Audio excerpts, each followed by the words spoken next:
Hello everyone, welcome to our channel, The Legal Amicus. So for today, we will start with our new chapter, that is administrative relation between the center and the states. Legislative relations already explain कर दिया है इससे पहले वाले video में, तो आप वो वीडियो भी जाकर एक बार चेक कर सकते हैं और देख सकते हैं, ज्यादा अच्छे से समझ आएगा। पहले लेजिस्लेटिव रिलेशंस होते हैं, उसके बाद एडमिनिस्ट्रेटिव होते हैं, और अब जो नेक्स्ट है वो फाइनेंशियल रिलेशंस हो गए। तो आज हम सेकंड जो रिलेशन है वो एडमिनिस्ट्रेटिव रिलेशन है उसकी बात करते हैं। तो ये पार्ट 9 के अंदर दिया गया है पार्ट 11 के अंदर दिया गया है एडमिनिस्ट्रेटिव रिलेशन। आर्टिकल 256 से लेकर आर्टिकल 263 जो है वो डील करता है इससे। चलो, तो अब आर्टिकल जो पार्ट 11 है वो कॉन्स्टिट्यूशन का एडमिनिस्ट्रेटिव रिलेशन से डील करता है। इसके अंदर हम क्या क्या पढ़ेंगे, हम इसके अंदर ये कुछ चीजें पढ़ेंगे जो है distribution of executive power, central direction to state, mutual delegation of function cooperation between the state and the center, all India services, public service commission, integrated judicial system, relations during emergency and extra constitutional devices। तो हम ये सब detail में पढ़ेंगे। हम start करते हैं distribution of executive power से। डिस्ट्रीब्यूशन ऑफ एग्जीक्यूटिव पावर का क्या मतलब होता है कि दोनों सेंटर और स्टेट के अंदर एग्जीक्यूटिव्स होते हैं। सेंटर और स्टेट के अंदर एग्जीक्यूटिव्स होते हैं जो एडमिनिस्ट्रेटिव रिलेशन है उसको फॉलो करते हैं, उसको पूरा करते हैं, उनके ऊपर पूरा रिस्पॉन्सिबिलिटी होती है। और इसके अंदर ये बताया गया है कि पूरा जो एग्जीक्यूटिव पावर है वो सारी की सारी एग्जीक्यूटिव पावर मेनली जो होती है वो सेंटर के पास होती है, और सेंटर ही पूरा मतलब पूरा बताता है स्टेट को। तो पहला पॉइंट यही बताया गया है, जितने भी मैटर्स होंगे वो सब पार्लियामेंट के पास जाएंगे और सेंटर के पास पावर होगी कुछ भी डायरेक्शन डिसीजन लेने का, ऑर्डर्स लेने का। और जितना भी राइट, अथॉरिटी, जुरिस्डिक्शन होगा किसी भी चीज का वो सब सेंटर के पास है, और सेंट्रल गवर्नमेंट के पास है, और स्टेट गवर्नमेंट को उसको फॉलो करना ही पड़ेगा। स्टेट गवर्नमेंट को सेंट्रल गवर्नमेंट के जितने भी डायरेक्शन है वो फॉलो करने पड़ते हैं। अब आते हैं obligation of state and centre.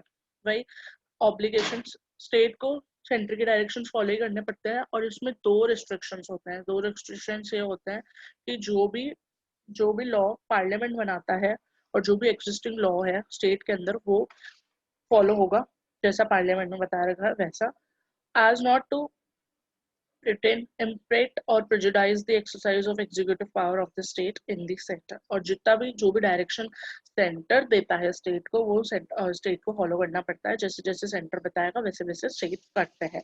ऐसे तो चीफ मिनिस्टर के पास भी पावर होती है, बट फिर भी वो पहले सेंटर से ही परमिशन आती है, फिर ही जाके वो नीचे फॉलो होता है। अब आते हैं कि वही है कि बहुत के जो होता है सेंटर पावर देता है स्टेट को, उस पूरा डायरेक्शन बताता है कैसे करना है, सारा पर्पस बताता है, सब वैसा बताता है। और ये भी बताया गया है कि अगर स्टेट जो है सेंट्रल की डायरेक्शंस को नहीं फॉलो करता है और उसके लॉज को नहीं मानता है तो 365 आर्टिकल के अंदर स्टेट इमरजेंसी भी लग सकती है उधर।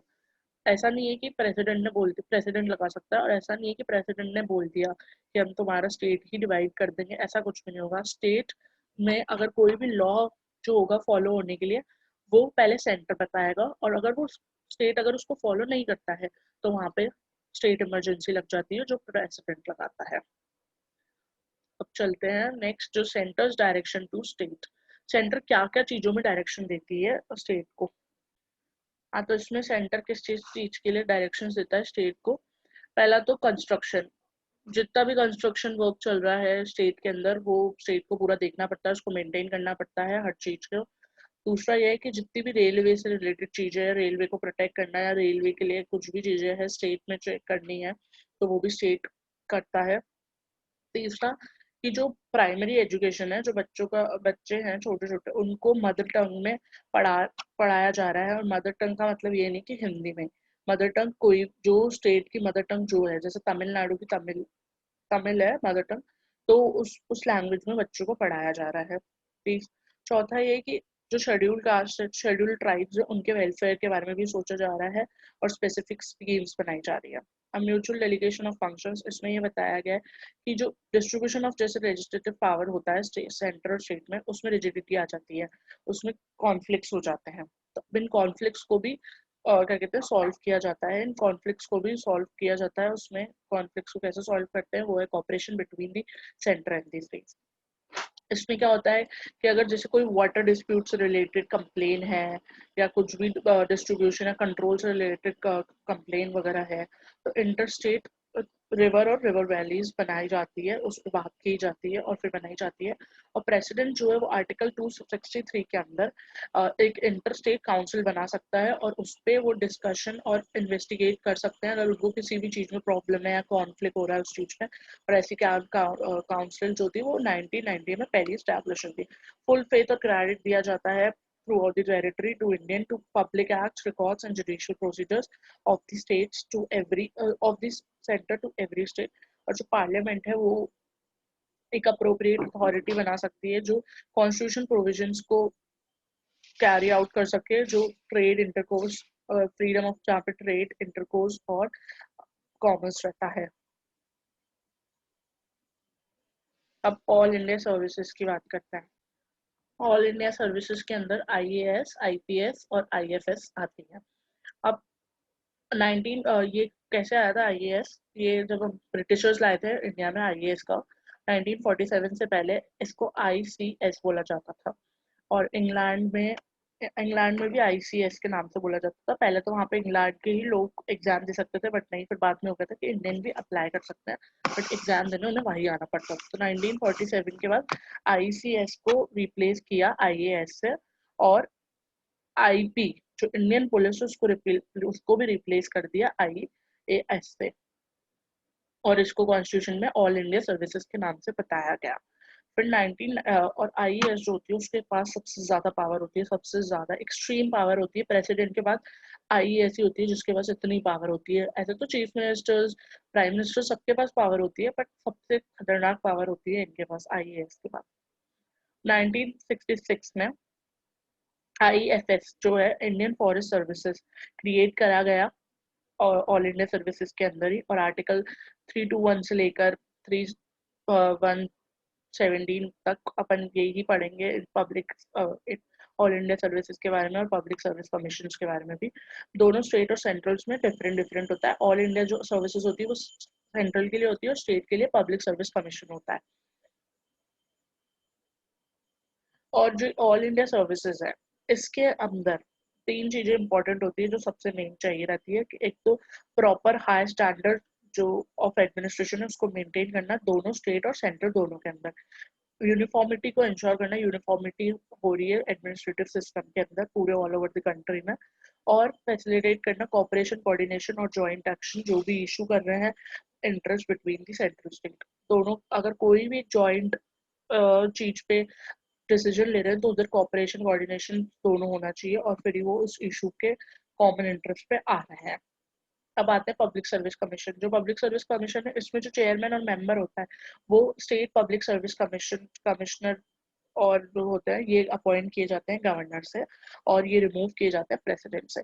जो पार्लियामेंट है वो दो स्टेट्स का एक मतलब दो स्टेट्स का भी और दो से ज्यादा स्टेट का भी एक joint state public service commission बना सकते हैं on the request of state legislature. और जो यूपीएससी है, UPSC can serve the needs of a state on the request of state government with the approval of president. तो ये था public service commission. अब आते हैं इंटीग्रेटेड जुडिशियल सिस्टम। इंडिया के अंदर जो सुप्रीम कोर्ट है वो एक ही है, ऐसा नहीं कि हर स्टेट में डेवलप्ड है।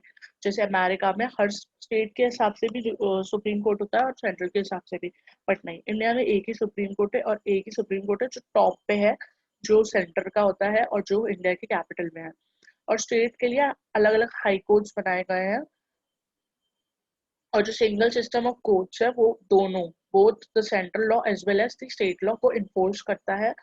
और जो जजेस होते हैं स्टेट वाइज जो हाई कोर्ट के वो अपॉइंट करते हैं प्रेसिडेंट, और जो chief justice of India in consolidation with the chief justice of India and the governor of state, chief justice और गवर्नर की दोनों की परमिशन लेते हैं वो।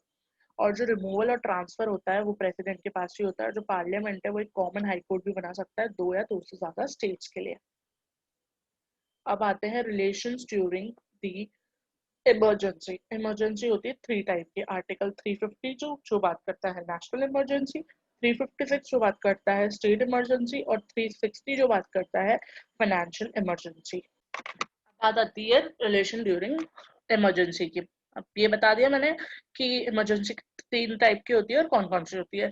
तो इमरजेंसी के टाइम पे सबसे ज्यादा पावर होती है प्रेसिडेंट के पास। नेशनल इमरजेंसी तो प्रेसिडेंट ही लगा सकते हैं और प्रेसिडेंट ही नेशनल इमरजेंसी को सस्पेंड कर सकते हैं। स्टेट इमरजेंसी के टाइम पे प्रेसिडेंट ही उस रूल को इम्पोज करते हैं, उसके बाद गवर्नर जो होते हैं वो पूरा उसकी एग्जीक्यूटिव अथॉरिटी वगैरह जितनी भी पावर होती है वो सब गवर्नर के पास होती है। फाइनेंशियल इमरजेंसी में प्रेसिडेंट के पास ये पावर होती है, जो फाइनेंशियल प्रोप्राइटर होता है वो उसकी और ना कितनी भी जो भी सैलरीज वगैरह में सब में रिडक्शन कर सकते हैं वो हाई कोर्ट के जजेस की, या जितने भी लोग गवर्नमेंट फील्ड में वर्क कर रहे हैं उनकी सैलरीज में रिडक्शन हो जाता है। और इसमें सबसे ज्यादा पावर होती है प्रेसिडेंट के पास, प्रेसिडेंट के बाद गवर्नर के पास होती है, क्योंकि गवर्नर जो होता है वो प्रेसिडेंट का एजेंट होता है। अब चलते हैं अदर प्रोविजंस पे। अदर प्रोविजंस में क्या बात की गई है, आर्टिकल 355 में 2 ड्यूटीज इंपोज की गई है, जिसमें ये बताया गया कि अगर किसी भी स्टेट के अंदर एक्चुअल अग्रेशन या इंटरनल डिस्ट्रीब्यूशन की वजह से कुछ भी होता है, जैसे वेस्ट बंगाल बंगाल है उधर बांग्लादेश ने अटैक कर लिया, तो वेस्ट बंगाल को फिर प्रोटेक्ट कौन करेगा, ये चीज प्रोटेक्ट कर, ये सब चीजों का ध्यान प्रेसिडेंट सेंटर रखता है। सेंटर के पास पावर होती है उसको प्रोटेक्ट करने के लिए। और हर स्टेट में हर स्टेट में गवर्नर के पास ये पावर होती है कि वो ये देखे कि उधर सब चीजें परफेक्टली हो रही है या नहीं हो रही है, और पूरा जितना भी कॉन्स्टिट्यूशन का जितने भी लॉज वगैरह है वो अच्छे से किए जा परफॉर्म हो रहे हैं या नहीं है। गवर्नर को कौन अपॉइंट करता है, प्रेसिडेंट अपॉइंट करता है, और गवर्नर जो होता है प्रेसिडेंट का एजेंट होता है, और उनका टाइम पीरियड टेन्योर वगैरह भी सेम रहता है। तो आप गवर्नर और प्रेसिडेंट के वीडियोस भी जाके चेक कर सकते हैं, हमारे वीडियो हमारे चैनल पे ऑलरेडी अपलोडेड है। और जो स्टेट इलेक्शन कमिश्नर होता है वो भी गवर्नर अपॉइंट करता है स्टेट इलेक्शन कमिश्नर को, पर रिमूव कौन कर सकता है, प्रेसिडेंट रिमूव कर सकता है। यहाँ पे ये वीडियो खत्म होती है, इसके बाद हम डालेंगे फाइनेंशियल रिलेशन। आप लेजिस्लेटिव रिलेशंस भी प्लीज एक बार जाके देखो, ज्यादा क्लियर मिल जाएगा, आइडिया पड़ जाएगा कि क्या क्या होता है सेंटर और स्टेट के बीच में, क्या रिलेशन रहता है। यहाँ पे एडमिनिस्ट्रेटिव रिलेशन खत्म होता है।